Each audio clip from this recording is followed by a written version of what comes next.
All right. I am here with Aaron Kubal, and we're here to talk about how fond he is about the field of chiropractic. It's my favorite. I love Yeah. it. It's my home. So thank you for joining. So Absolutely. your whole slogan is sort of no cracky backy, and you're pretty well known on Instagram and TikTok for calling out some nonsense in the industry. And I know that you said in the past that you love helping people, you like what you do, but you don't care about the profession as much. So you are a chiro, but when did you sort of make that shift? At one point you wanted to be a chiro, but then at some point you decided to sort of go and choose your own path. So could you sort of walk us through that journey? When did that flip switch in your mind? Yeah. Well, first I would say, as far as the no cracky backy thing, I know that's my profile pictures, and I say that sometimes in videos, so people always associate that with me. I want to be clear, and I tell people this all the time. No cracky backy. I don't say that because I have a problem with it per se. Like, I don't give a shit if people crack backs. I only have that on there, and I recognize that it's terribly misleading. I only have that in my profile picture because I simply don't do it, and I'm a chiropractor, so that's Mm. inherently weird and interesting because I am telehealth only. So that's what I mean when I say no cracky backy. Like, I don't do any cracky backy, but like, I'm okay if people want to crack a back or whatever. Just so we're clear, I have other problems with it narrative wise, as you know, but that's beside the point. As far as the other stuff, what point did I? Is that what you said? What point did I kind of flip the switch with? Yeah. And not caring about the profession, blah blah blah. So for me, that's definitely gotten me in hot water before with people within the profession. I just don't. I've never understood that. Like when just because you are part of a profession, like you are in a profession, I don't. It doesn't make sense to me that you are like indebted to it.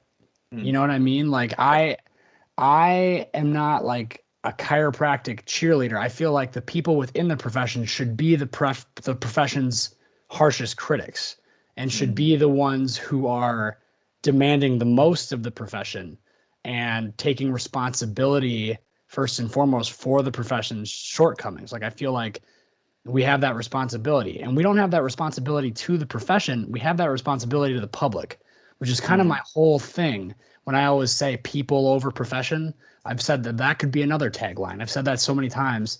But that really is where like my allegiance lies, and where a lot of I think a lot of like my rhetoric comes from is that I feel like any profession, doesn't matter if you're a chiropractor, a physio, a lawyer, whatever. Like there's so many examples I could list off. If you're a public servant and you provide, especially in healthcare, services to the public, like they're the top priority, not your Right. own profession. If chiropractic went extinct tomorrow, so be it. I would be totally fine with that. Because I think the reason it would end up happening would be because the public would be better off.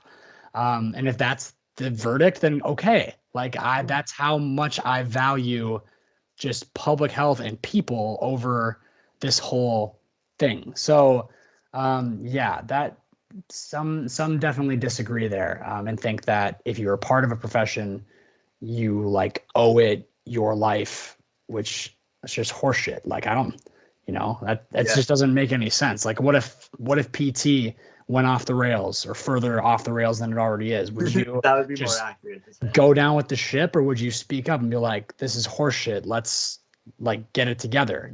The people within the profession should be the ones who hold it to the highest standard. That just nothing outside of that makes any sense to me. For sure. What else did you ask? When did I shift my perspective? Yeah. So at one point you decided to be a chiro, Oh right? yeah, like there was a time, right? Yeah. Yeah. That What made you want to become a chiro? yeah, that so basically I didn't know anything about chiropractic or physical therapy. Which speaks to a lot to my ignorance, as just a person in general, I would say. But um I grew up in a lot of sports, and so aches and pains, injuries, whatnot, and we had a family friend who was a chiro. And so my parents would take me to go see him if I like pulled a hamstring or, my shoulder hurt throwing or whatever. And he would always just like give me pretty good sound advice, help me figure out how to manage it and get me back to playing and reassure me like as quick as possible. And I was like, I just thought that was cool. And I assumed that that was what they all did. Like he would crack my back like, I think he cracked my back like twice and I saw him for years. Yeah. So, like that just assumed like, that was how they all operated. And boy, that was not correct. And I literally just on that impression of chiropractic alone, I went into chiro school. So again, speaks loudly to my own ignorance. Didn't background check, didn't look into nothing, just said, nope, I thought that was cool. I'm going to go do it. So I started chiro school, and then obviously the rose colored glasses started coming off and I started seeing some weird shit, which I tried to buy into actually very genuinely. Like I remember, have you ever seen the video, like the most viral chiro video of all time?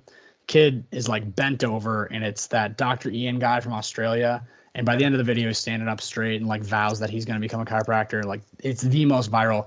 Like I remember the fall that I was going into chiro school being sent that video by someone who I knew was already at the school. And he was like, you're about to be a part of the greatest profession and change so many lives like this. And like, I really like, there was a time when I really felt that way and thought that. Yeah. But I think some people just look harder into things than others maybe, or ask more questions than others. I don't know. But like, I couldn't accept, like I wanted to accept what I was being told, but I also, whenever that's happening, if I'm being told anything about anything, I have to listen to everything else too. And I remember like at the time, like my first year in chiro school, that Joe Rogan interview came out where he just roasted chiropractors. Like that really caught my attention. A lot of my classmates like just, push that aside and like, he's an idiot, she's an idiot, don't listen to that interview, blah, blah, blah. But like, I was like genuinely fascinated with how much traction it got and how many people seemed to like actually hate us. And I just, the way my mind worked, and I think a lot of people's minds work, I was just like, there's got to be some reason they're saying that. And if I'm about to become this, like I would very much like to know what their argument is, because maybe I'm wrong. And that was kind of the spark that lit it. And then there were a whole bunch of other things that happened along the way that were, again, just peeling back layers of horse shit until I ended up what I am now, which is a very weird position I'm in, but I like it. So it worked out okay. But yeah, there were a lot of moments like that where it was just like, I wanted it to be this amazing thing that it was pitched to me as, and that I thought it was. But the more you dig, and if you're somebody who can't stop digging, the more you find, and it just at some point the scales just got tipped, I guess. Yeah, and those rose-colored glasses sort of have to come off at some point. Flying off. That's really fascinating, actually. That you tried to believe it at some point, but that you couldn't. So I mean, that's human nature, right? Like if you are that invested in something and your identity is like tied up into it, like you're gonna probably try to make it work, but to what end, right? Everybody's got their breaking point, their limit, and again, like I said, some people ask more questions than others. So I don't know. Yeah. And to what you're saying earlier about just not being a cheerleader for the industry, and sort of just doing things your own way, in your own way, you've sort of figured out how to make it work. It's just, it aligns with your beliefs and your ideals, which are more grounded in reality than a lot of claims that chiro typically thrives at least the way we see it, right? At least the way we see it. For sure, in our own echo chamber. Yeah, I mean, it's just like, I don't know. Yeah, found a way to make it work. Like I genuinely do love my job. Like I plan to do this for the rest of my life, like exactly as is. I couldn't be happier with how it turned out. I also just got very, very lucky. But I love what I do. I love the work that I get to do. And I'm like really like it's so crazy because people ask me all the time if I regret chiro school, and like I could definitely see why they ask, but I really can't. Things just worked out so well that I really can't say I regret it, even though like it seems like I fucking hate everything about it and am so critical of it, I ended up in a great position. So it's hard for me to say that it's something I regret. Like people will always be like, would you go and do it again or would you change? I'm like, I mean, it's okay. It's hard for me in good conscience to say I would go through chiro school again. Like that shit sucked. But I also don't have like a clear and obvious, like I would definitely rather be doing this. Or I would definitely switch to this. Like I am genuinely happy with like how things worked out. Awesome, man. I'm Yeah. glad to hear it. Yeah. That's Fuck cool. yeah. So, okay. People, first off, I want to just throw in this little caveat here. You know, I'm a physio, and I feel like people might have this perception that throughout this podcast we might be bashing on the field of chiropractic care. I am. But great, me too, in a lot of ways. But I just want people to know that physio is by no means perfect, and there's And plenty you I've can say about made that. many videos about that. For sure. And I'm sure we'll get into some of the claims and stuff that we disagree with, but people say, they ask me all the time, do you believe in chiropractic care? That's what people, their perceptions of the public are. They're just skeptical. Like lay people? Yes, lay people, exactly. Like not necessarily healthcare professionals. And you know, the answer to that question is it depends, because Well, the answer to that question is okay, it's not a fucking religion. So right. how could I believe in it? But Right. yeah. For sure. Yeah. And you know, it depends. Like, what are the claims that are being made? Who is the chiropractor themselves? Because there's great people and pretty crappy people in every industry, right? So if someone was to ask you that sort of question, a layperson, where do you go about answering that question? You know, how do you navigate that conversation? Because you still have value to offer to people, right? As a chiropractor. I like to think so. I believe in it's always a question of values, really. Like, and this was a conversation I had with a buddy of mine last week. Like, if your values don't identify with someone else's, you're just never going to agree on anything. And like my values are really staked in science and evidence-based practice and the ethics that are intertwined with that. And, you know, like that sort of systematic approach to figuring out what's good and what's not. Like that's where my values are. So for me, I believe in that.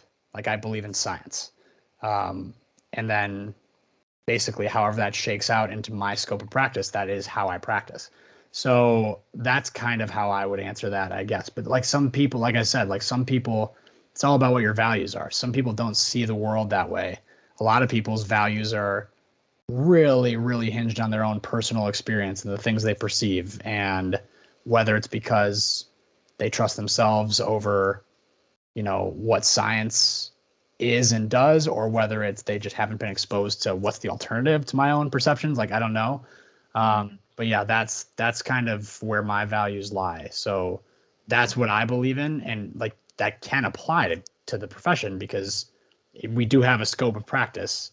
And within that scope, there's definitely, you know, ways to apply science in a way that can actually help people, which is what I like to think that I do. And many of my colleagues within chiropractic who like actually like me and agree with me also do and do very well.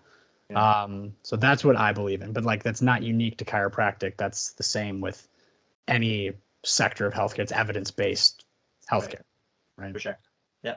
So I think if we're coming at this from the perspective again of a layperson, and they hear, let's say they're watching this podcast and they hear that you're a chiropractic who only does telehealth, online care, and you don't crack any backs, for I think the vast majority of people, that's super confusing. And they'd be sort of confused at how you go about helping people that are in pain or injured.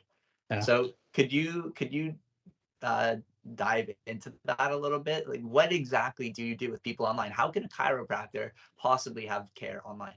Well, first of all, because people do ask me that, like when I'm at like just social gathering, like a bar or just hanging out with my friends, like, or people who have just met me, they will ask me like, you just talk to people on video calls and that's what you do. And I'm like, yeah. And I've answered it the same way for the last 2 years. And it's basically boils down to within PT and chiropractic, the best value and thing we can offer somebody is just good quality advice and guidance. And I don't need to be next to a person to do that. I can do that over a video call. So I can give them the best thing that we have to offer in my knowledge and communication skills through a video call. And then if people are still scratching their head, I'll take it one step further. I'm like, be like, I'm the one who's the badass here. I don't even have to fucking touch people. I'm still getting the same outcomes as everybody else. Like that should tell you something. If I am still in business and I'm still quote unquote getting people better, just like anyone else is, then that probably means something. Not so much about my magical approach, but that the magic in anyone's approach probably has more to do with our ability to communicate things and guide people through a difficult time in their life rather than any special thing we can do to them.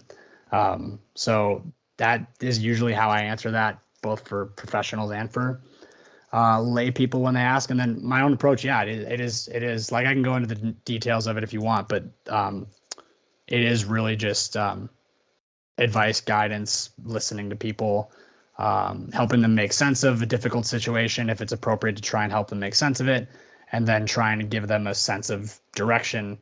And if it's not appropriate to like do those things, refer them to somebody who'd be more better equipped to handle their situation. But like so much of it really does just boil down to communication and building relationships with people. And I like the constraint, the challenge of it too, because like I don't have, you can make a connection with somebody with like touch and with like, the different interactions that happen in in-person communication. And now you're a little bit constrained to a computer screen.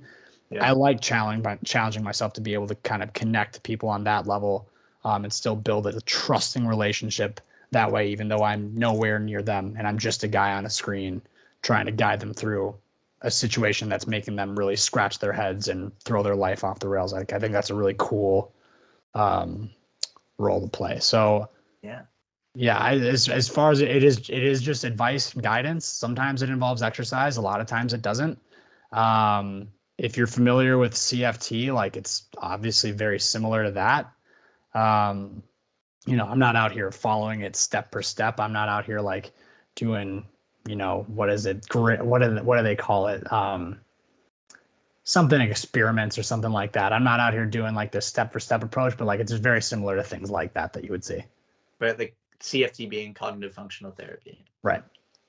So I want to sort of summarize the general theme of what you said. I think your approach is that you are more of a guide and an educator and someone who forms relationships with people. But a lot of people have, in the public, the layperson has the perception of either physio or chiro as you go to them and they heal you or they fix you. Yeah. So I think for people that perceive the professions that way, online care makes very little sense until you start to factor in that humans can heal naturally, that sometimes all they need is a little bit of guidance, and that they don't need to be cracked back into place, or they don't need physios to do this magic, type of massage to make them feel better. That online care starts to make a little bit more sense when you look at it that way. Well, and the thing with me, there's a few different things that make online care a little more realistic with the people who pay attention to me. And that would be, one, my patient demographic is pretty much exclusively chronic pain. So they don't need me to make an argument for online care because everybody I work with has tried everything. Like they've been to multiple physios, multiple chiros, massage, acupuncture. They've had all the core stability programs in the world. They've bought McGill, and then they went and bought Move You, and then they went into Squat You, and they've watched every video and tried every free exercise. Like the people who come to me, they're landing on me because they're just like, I guess I might as well just talk to the guy on the computer because I've done all of this other shit. So that for me, it's not as hard to sell. And then the other thing, the unfair advantage I have is being someone who is really aggressively involved with social media. People who book with me have usually been listening to me for anywhere from 2 weeks to, I just had a person, my first patient this morning told me they've been listening to me for 2 years. And so like for them, they kind of know my whole MO that people don't need fixing, and that a lot of times we just have to take a step back and figure out what are the impediments to recovery here, and there are ways we can move around them, and a lot of that can just be done by talking through it, making sense of it, coming up with some kind of sense of direction forward, because a lot of times people are spinning their tires or going in 5 different directions at once. But yeah, it's a lot easier for me in that sense, just because I do have that big body of work as far as social media stuff out there that people follow. And then when you work with chronic pain, they've already tried all the other in-person stuff. Right. You already have people that have bought into what you believe and like what you long before I ever talked to them. Yeah. Right. So I want to challenge you a little bit here. What sort of population do you think you might not be as well equipped to serve?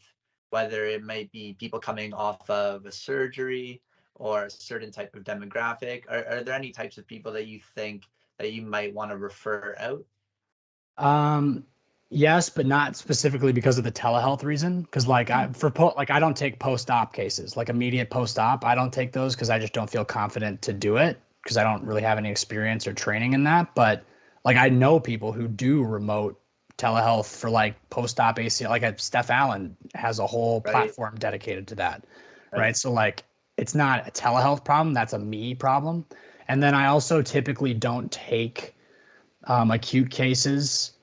Like I'll see them and I'll talk to them, but I typically, like, knowing what we know about acute stuff, my approach for a lot of them is to give them like some very basic advice and tell them they're probably going to be fine in 8 weeks. And there's not really a lot that they can do to speed up their trajectory, but there's sure a lot they can do to slow it down. So here's the things to not do. Go on your way. And if you're still having trouble in 8 to 10 weeks, you can hit me up then, but I don't think you actually need care. Like that happens a ton of people consult with me and don't actually end up working with me. It's just one-off advice and they're done. And they have, again, totally fine outcomes because a lot of them are dealing with self-limiting problems that we're going to get better whether they talk to me or not. So it's not that they're not appropriate to work with me. It's just like the way I approach things and the way I see best practice in those cases. I'll talk to them and give them some advice, but they don't need to like quote unquote work with me or get intensive guidance or anything like that. Outside of that, I don't think there's really any that stand out to me that I'd be like, no. Cool.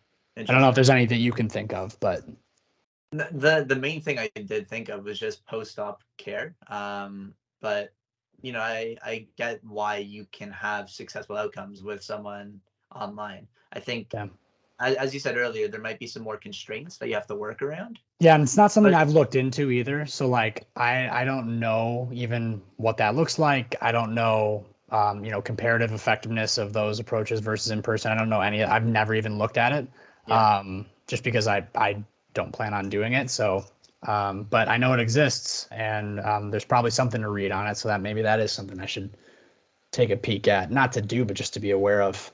Yeah, I don't doubt that you will dive into it at some point.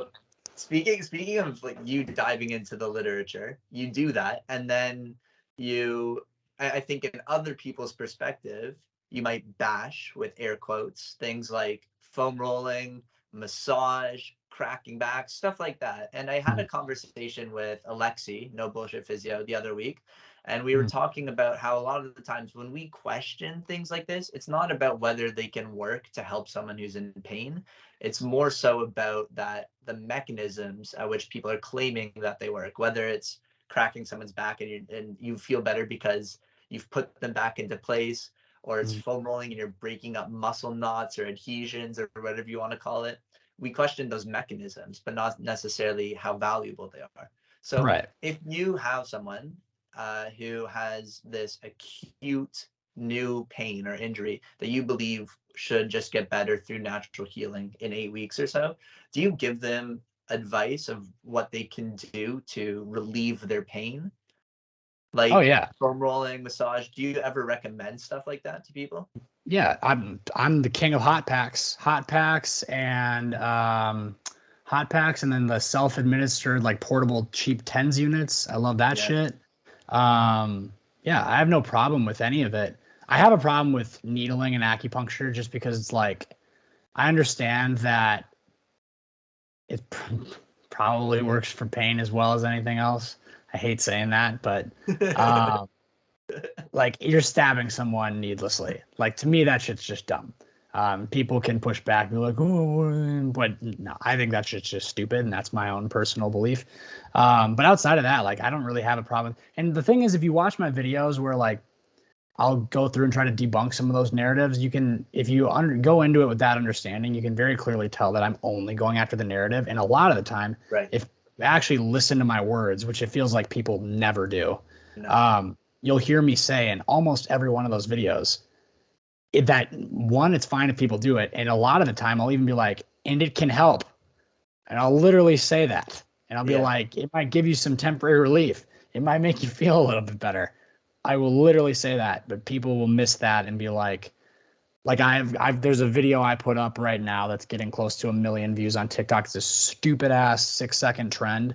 And there's just some writing on the screen about how cracking spinal manipulation is just like cracking a knuckle. Nothing's really changing about you physically or happening. It's just, you're just pushing on a joint that's sensitive and hoping it feels a little better.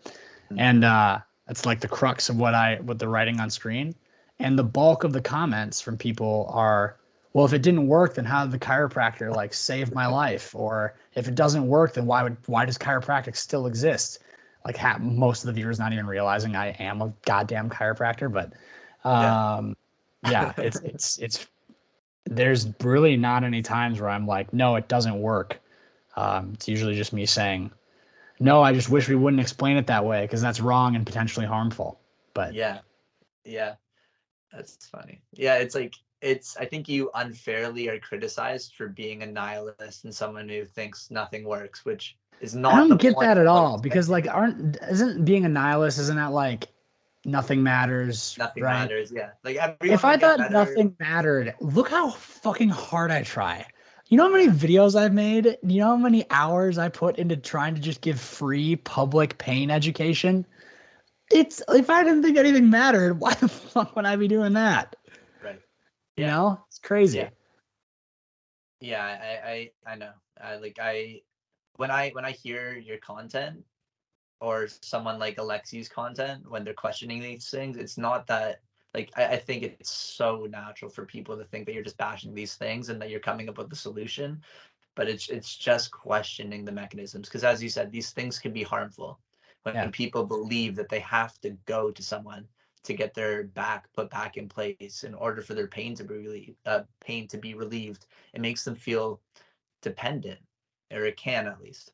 So well, it's not even like, it can be harmful for sure, but also like just beyond that, like if we've got evidence that clearly suggests that it's just flat out not correct, shouldn't we, again, like holding your own profession to be like being accountable and responsible because we owe that to the public, like shouldn't we be trying to be correct? Even if we're not worried about harming them, noceboing them, or whatever the fuck, like, shouldn't we, if we know that this stuff is out there that really pokes a lot of holes in a lot of those narratives, like, what's wrong with just trying to be right? Because people deserve to have correct information. Like, if I'm fucking getting involved in the stock market and somebody's telling me, some backwards ass narrative that like I still might get a positive outcome, but the information's incorrect, I would like to know that, because I want the right info. Like people have a right to if it's available, be hearing that. And if someone's being told something that's objectively false, they have the right to hear that perspective. And it's like, it's kind of our responsibility to call that kind of shit out like every chance we get, because we're part of it, 100%, man. So let's apply that. Let's pretend that we're talking to the lay person here, because I think there's a lot of people that don't understand how cracking a back works, what it is. So let's dive into that. What is it? How does it work? What can it do? And what can't it do? Or what doesn't it do? What is it? It's where you push on someone's back and it makes a popping noise. And what is it doing? Sometimes when something hurts, if you touch it in a certain way, it might feel better. And if you touch it in a different way, it might feel worse. And we're hoping that touching it in this way might make it feel a little bit better. How does that work? I don't know if we really, really, really know, but I always like to describe it as if your neighbor is having a real loud house party and you're trying to go to bed, they got the music turned up real loud. That music is pain, okay? And you want to go to bed. So you can't be a dick and go over there and unplug it, just like we can't just unplug our own pain, although that would be nice. So instead, what do you do to try and take some of that sound away and blur it out so you can get some sleep? Put your headphones in and turn on your own music to blur it out. That's kind of what we might be doing with massage or back cracking or scraping or whatever. We might just be providing a different stimulus to blur out what we're feeling right now. Maybe it helps us feel something a little different for a little bit. That should also explain to people why, people are always like, yeah, but you always have to go back. Well, no shit. It didn't change anything. It just blurred it out for a bit. Eventually, It was just a 2-second thrust. It ain't going to last forever. You're going to go back to feeling what you were feeling probably pretty soon. And I always like explaining to people too with the whole cracking back thing. A lot of the time when people feel like they experience miracle outcomes, you have to understand, and I talk about this a lot in my posts in very lay terms, the natural history of a lot of this stuff is a matter of weeks. And usually people don't seek care immediately. Usually they're like, oh, it'll get better in a week or two. So they wait it out. Then by like week 2 or 3, they're ready to go book an appointment. So when they book the appointment, they get in there a week later. Now they're on week 3 or 4. They might be over halfway through the natural history of what they're dealing with. They get 1 round of treatment, or maybe they don't even do that. They have the consult and they go back the next week for the actual treatment. Now we're on week 4 or 5. You get that treatment. Now a week later, you go for the follow-up. Now you're on week 5 or 6. You might already be at the end of the tunnel and feeling a hell of a lot better. You'll probably attribute that to the fact that your back got cracked. But the reality is a lot of time has now passed. And whether you went in or not, you're probably going to be feeling pretty good by that point anyway, which is what we need to be mindful of when we, start seeking help and attributing some of these outcomes to some of these interventions that probably mechanistically can't actually do the things that we're being told that they're doing. For sure. Yeah, people with like neck pain or something, maybe that the course of their neck pain might last 6 to 8 weeks if they hurt their neck, and it's been like 4 or 5 weeks, so they decide to get a new pillow, and then their neck pain starts getting better and better, and they attribute son it of to a bitch. pillow. That pillow is magic. I'm gonna go buy 10 more. Right. So you mentioned that house party analogy, which I really like, and I think it's interesting because putting in the headphones in to block out that music, it's not the only option. If your window's open, you could close the window. Ooh, you could nice. turn up some white noise or something. Nice right? one. Yeah. Does it matter where you get your back cracked in order location? Yes. No. Why not? I know you already knew the answer, you weasel. Why not? Because it's not contingent upon like finding a misalignment or a restriction and fixing or removing it. It's just contingent upon applying a different sensation than pain to a painful body part. And sometimes even a region away from the painful body part, which in those cases probably has more to do with, again, natural history and people's expectations rather than the actual treatment being applied. Like in those cases where the studies are showing that like I could crack somebody's mid back and they could experience relief for their neck pain. Yeah. In those cases, I'm like, shit, I probably could have rubbed peanut butter on their ass and given them relief for their neck pain. Like, who knows? Probably doesn't have a lot to do with the treatment being applied. And yeah, I don't know. Yeah, that's funny. So one thing we didn't say is what does cracking someone's back or neck not do? And where I wanted to get at that was that the common claims are that people are out of alignment. Something happened to them, and just naturally their back is sort of out of alignment or their neck is out of alignment, and cracking someone's back or neck puts it back into place. My new fun take is I just say it doesn't do anything. And the way I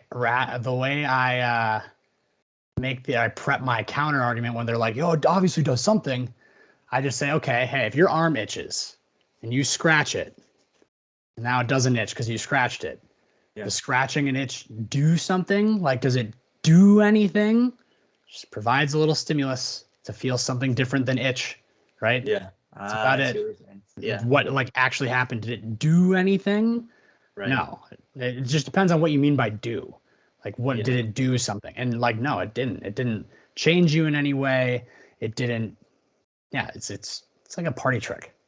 Right. Like when you say like do something, when you scratch an arm, it's not like this massive systematic change all throughout your body. It's not that you had like dysfunctional skin cells. That's why I and don't you even fixed view it the as a mismatch. treatment. It's like that's why I remember I heard Peter O'Sullivan one time say that like it's not treatment. Back cracking and all these other adjunctive therapies are not treatment. They're like sprinkles on ice cream. They're a little fun side extra, but they've never been needed to get somebody to recover from anything or to, you know, get somebody out of a bad situation.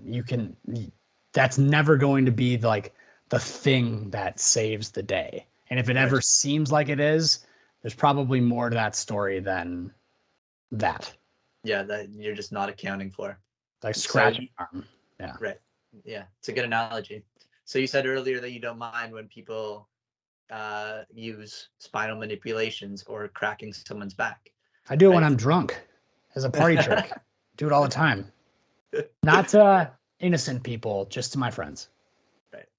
So if anyone listened to our conversation there, the idea there was that we were questioning the mechanism behind how it believes. We don't have anything wrong with you itching your arm if it's itchy, right? And there's nothing wrong with getting some temporary pain relief if it's in the form of Just getting trying your to back change what you feel, seeing it. Right. And like if I was still in person and I was somebody who, like if I was in person, I still wouldn't crack backs, to be completely honest with you. But if I was in person and I was cracking backs, the way I would communicate it is I would straight up be like, first of all, I would never just outwardly offer it unless the patient asked for it.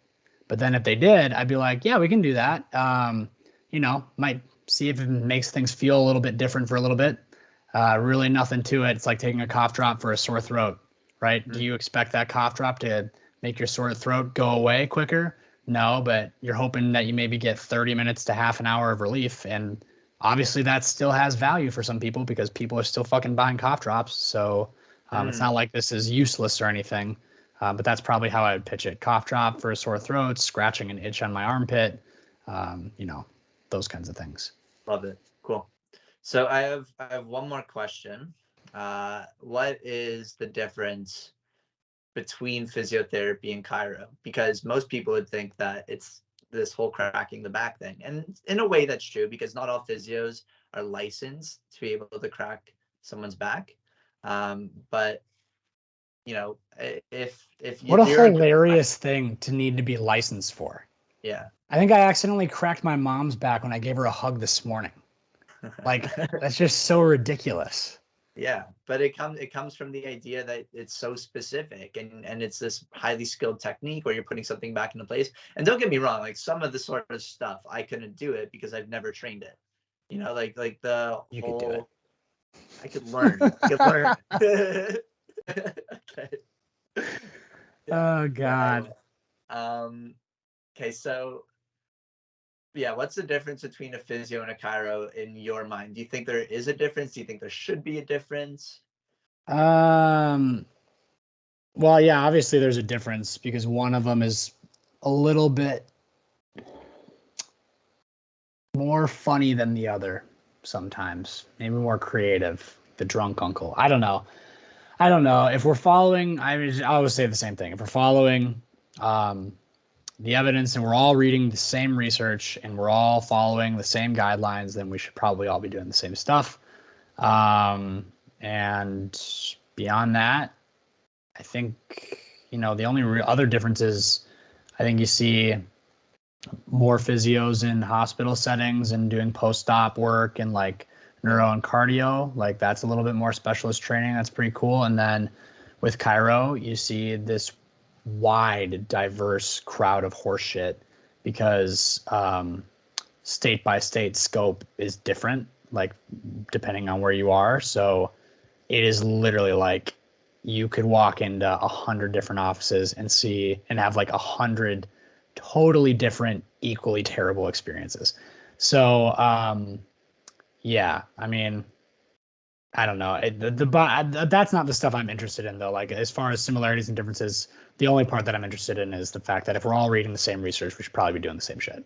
Yeah, I agree. And the thing about that is that we see similar types of people, right? We see people in pain who are injured, Mhm. and maybe there's not the most optimal best way to treat somebody, but there are options that have support from the scientific literature that are better than others. Well, You and the know, bottom so line is like we don't even need to put that pressure on ourselves. All we have to do is be aware of, okay, what has some support? There's a lot of things that do. yeah. Let's just make our patients aware of what the options are and what their trajectory is, and let them, when there's an option to do nothing, make sure that they know that that's an option too. Because patient-centered care ultimately comes down to empowering the patient to um, be aware of what they can do about their problem and how you can help if they want you to help, and then kind of letting them pretty much guide that based on their own values, their own goals. Like, all we can really do is give people those options, communicate it honestly, lay it out on the table, and then try to guide them through that tough time in that sense. But like, patient-centered care is to just give a rigorous informed consent and then see where that leads you. I love it. Yeah. Make it about the patient, just educate them, make sure they understand their options. Yeah. Don't pressure them into any one course of treatment. Now, And I usually pressure people out of working with me. I love it. I don't know how you stay in business. Yeah, I'm not a great businessman, but hey, that's what that telehealth course is for. Right. I Keep was me just gonna say, alive. feel free to plug that because you do teach people how to See how good be. of a businessman I am? There you go. Slip it in. Yeah. You That's teach right. people how to be better online practitioners, right? It's just a little course that's meant to show people how easy it can be to implement telehealth, whether they want to make an entirely online practice or they want to integrate it into an already in-person practice. The point of the course that people will realize when they get to the end of it is I'm trying to show you that it does not have to be hard. And if you just cover the basics that I include in there, you can practice at this same level that I am, which I think is a good level to be at. And it's not hard and it doesn't have to be complicated. So yeah, that was the whole kind of crux of that thing. But um, now And then hopefully I get a sale. We'll see. yeah, at least one. Yeah. And I could be wrong here, but I think I saw Jared Powell give you a good review on it. So there has to be something to it. Yeah, But Jared looked at it. I've had a few other people too. And then obviously like Jake Harden, who I think is just the best of the best of the best, like was involved in making it and is kind of like my partner in all of the things I'm doing. okay, As far as business and as far as working on projects, like he and I have got our wagons hitched up and we're trying to put out more good stuff like that. So the fact that he was involved should tell people that like it's not shitty. You don't have to worry about like you're like, oh, Aaron, he's kind of sketchy, what a freak. Don't worry about that. Just know Jake had a hand in it, so it's a good thing.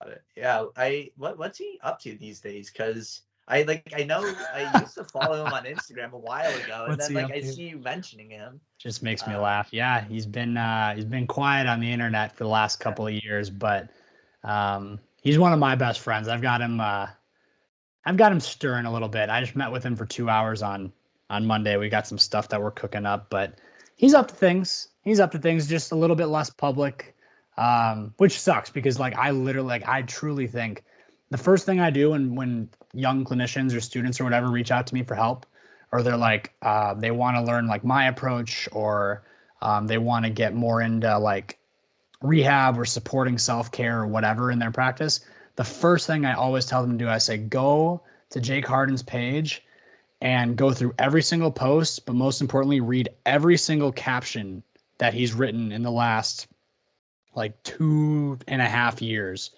Um, and if you do that, you'll immediately feel like you have a better sense of like how to help somebody through a difficult time, even if you're not right there with them. I think his stuff's the best. So yeah, it does suck that he's in a bit of a super long hiatus, but I've got him stirring. He might be out of it. We'll see. okay, good to know. Yeah, high praise, and you obviously know him a lot better than I do, clearly, but I don't know him at all. So, but his content, Like I used to follow it years ago, and it was really, really, really great stuff. What sucks is his stuff he made. Like, I fucking hate exercise videos. I used to do them myself. I hate them. I hate making them. I hate watching them. I hate how little nuance there is. I hate how they're just totally abstract and there's no utility, because it's like, who is this fucking for? Just knee pain, just shoulder pain, just like they drive me insane. But what his videos were was like, it was all exercise videos, but there was so much value in like the way that he would talk through all the different ways he could apply every single thing that he was showing to the general public. Like, I've never seen anybody that good at communicating in mass, like the nuance of exercise prescription in lay terms. Like, it's so easy to understand. Yeah, it was really impressive what he had going there, which is also why I understand why I got some burnout towards the end, because that's really hard to keep up pumping out that high of quality for that. Nobody else, like, if you look around, the only other people that are doing what he was doing is E3.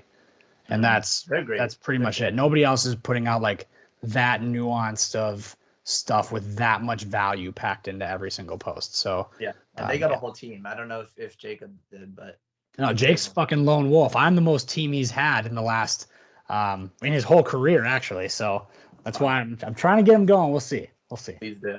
Appreciate it. All right. Anything else you want to share before we hop off? No, just buy my goddamn course. I need more money, so hopefully people do that. All right. Cool. Well, great talk, man. I really appreciate it. It was good to finally meet you, and be well. Thanks a lot, man.